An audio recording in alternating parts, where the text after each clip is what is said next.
Observe చేసింది ఏంటంటే 9th అయితే పిల్లలు చాలా వింటారు. ఇంటర్మీడియట్ అంటే యాజ్ ఎ లెక్చరర్గా చాలా ఫేస్ చేస్తాను సార్. ఎందుకంటే ఇంటర్ పిల్లలు చెప్తే ఒక అవుతుంది, చిల్డ్రన్ చెప్తే ఒక లెక్క అవుతుంది.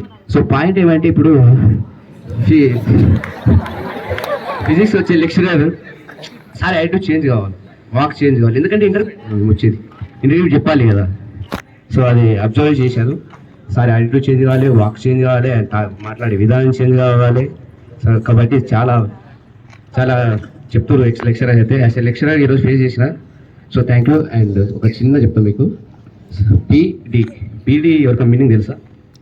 PD BD BD B for birth, D for death, మధ్యలో అనేది సి ఫర్ చాయిస్.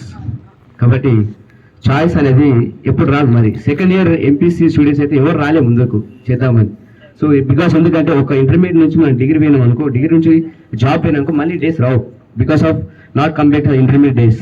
సో ఏమంటారంటే మనం పుట్టబోయే బిడ్డకు చెప్పుకోవాలి, యాజ్ ఇంటర్మీడియట్ 20 days నాకు చాలా మెమరబుల్ ఉన్నాయని వాళ్ళకి చెప్పుకోవాలి. మేము రేపు ఎట్లా ఉండాలంటే ఇంటర్మీడియట్స్ యాజ్ మా ఇంటర్మీడియట్ మెమరీ ఎలా ఉండాలంటే ఒక గుర్తింపు ఉండాలి మనకంటూ. కాబట్టి ప్రతి ఒక్క కల్చర్ యాక్టివిటీ చిన్న పెద్ద అన్ని యాక్టివిటీ కావాలి ఫస్ట్, అర్థమైందా? As a students juniors and మీకు చాలా మంచి అవకాశం నెక్స్ట్ ఇంటర్మీడియట్ అకాడమీలో. కాబట్టి అకాడమీకి వచ్చే సార్ వాళ్ళు మంచి వారు అన్నారు, అందరితో మంచి చెప్పి మంచి కాలేజ్కి నేమ్ తెస్తారని కోరుకుంటున్నాను. Thank you all. అండ్ ఈ ప్రోగ్రామ్ ఎంత ఇచ్చిన ఆమె madam and Mamata madam and Srividya మేడంకి చాలా థ్యాంక్ యూ ఎవరివన్.